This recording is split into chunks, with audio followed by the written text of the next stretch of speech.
Hello everyone! I'm Erika. And I'm Viviana, and we're students from Moscow State Linguistic University. We want to create a video that showcases the depth and complexity of Korean cinema and how it can teach us about Korean history, culture, and society. And we wanted to do it through the lens of Korea Foundation-Ewha Global E-Schools lectures on Korean movies, which can provide us with even deeper insights and perspectives.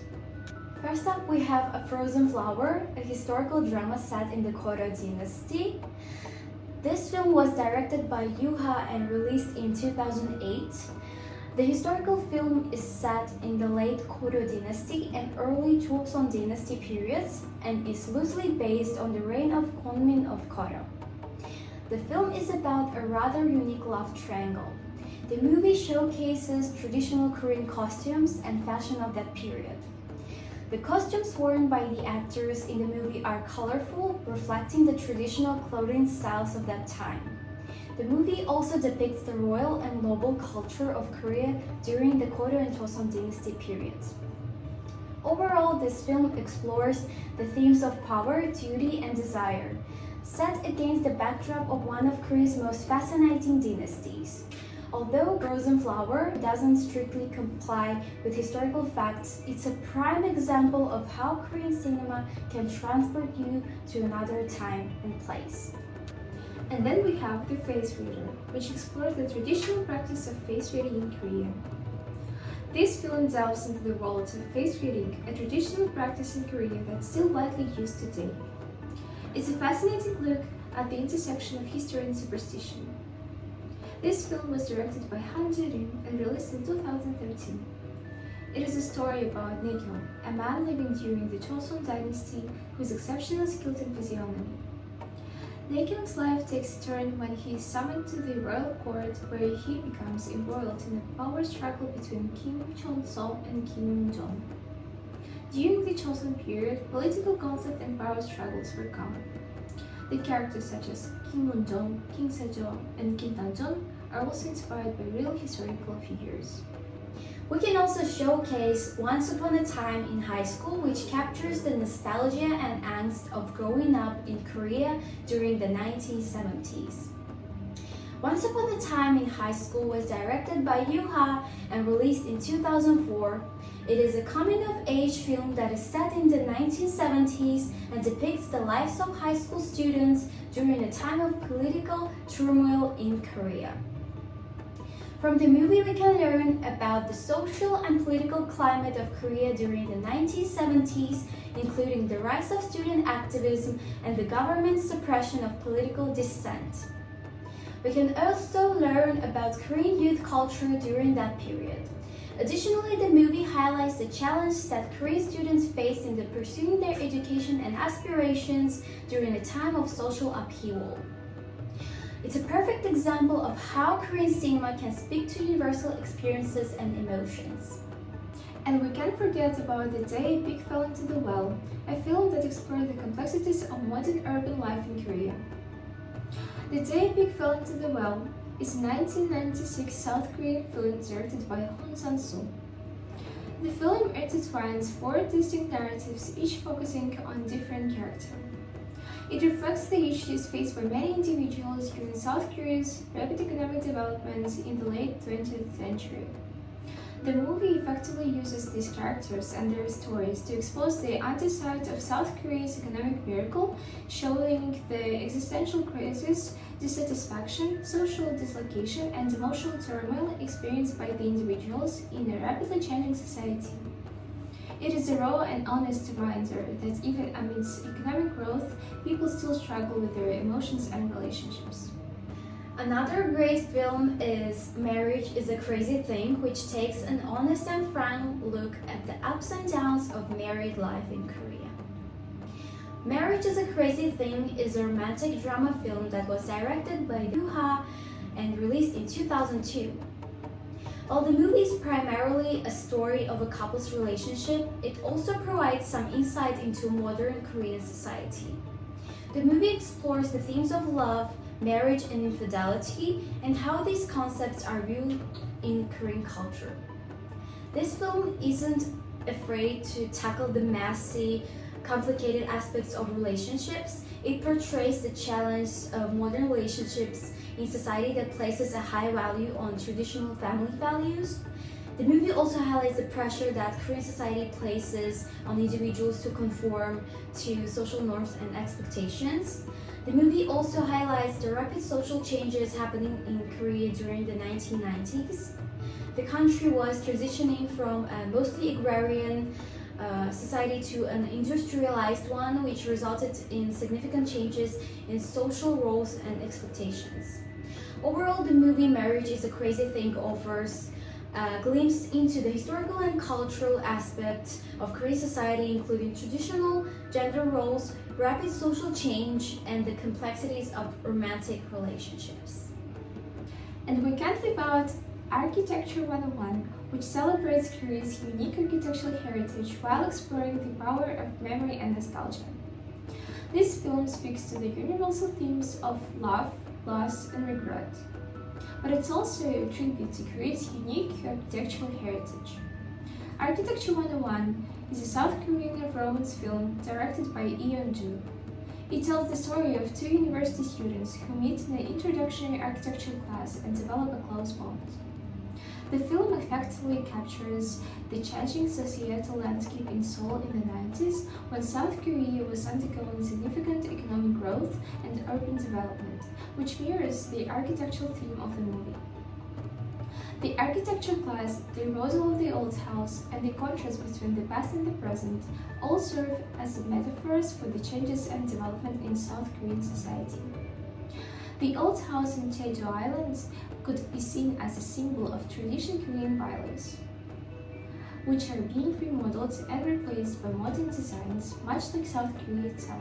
Architecture 101 is a sentimental journey into the past, intertwined with the theme of architectural development, reflecting the societal and cultural changes in South Korea's modern history.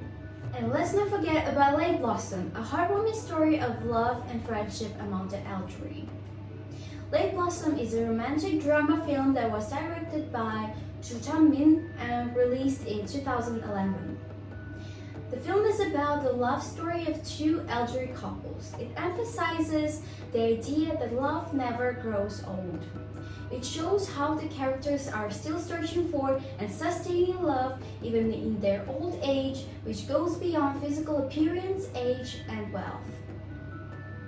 The movie depicts how the characters' lives have been shaped by the tumultuous history of Korea, including the Korean War and authoritarian regime.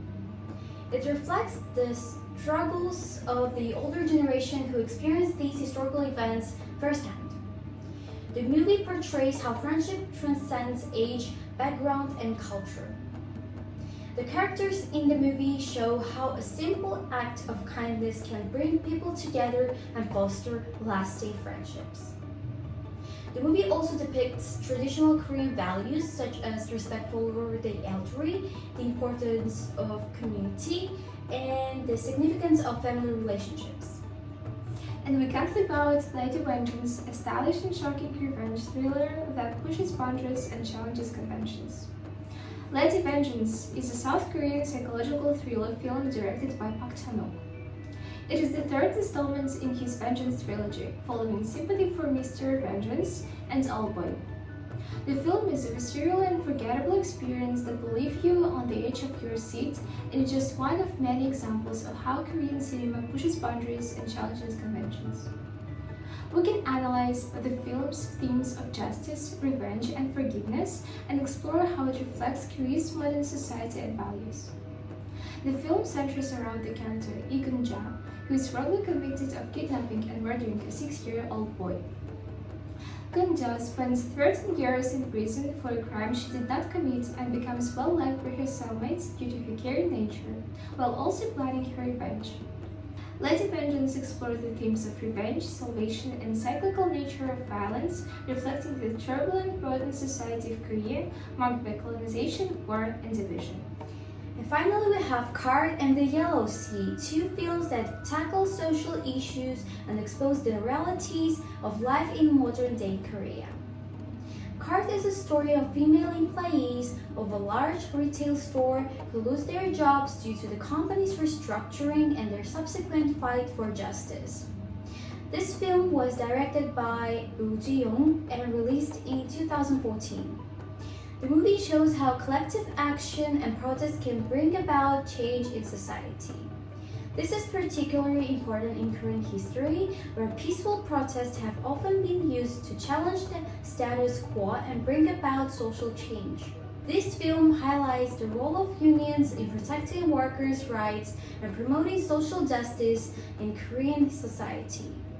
In the movie, we also see how the main characters rely on their families for emotional and financial support during their difficult times. This reflects the strong emphasis on family values that is prevalent in Korean culture. Moreover, this film addresses gender and labor issues that are relevant to modern Korean society, such as discrimination against female workers and the difficulties of balancing work and family responsibilities. Card provides insight into the social and cultural issues that affect modern-day Korea and the importance of standing up for one's rights and the rights of others. The Yellow Sea is a gritty and realistic portrayal of crime and corruption in Korea, and it's a testament to the power of Korean cinema to shine a light on uncomfortable truths.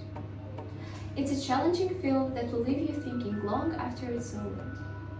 The Yellow Sea is a South Korean action thriller film directed by Jin and released in 2010.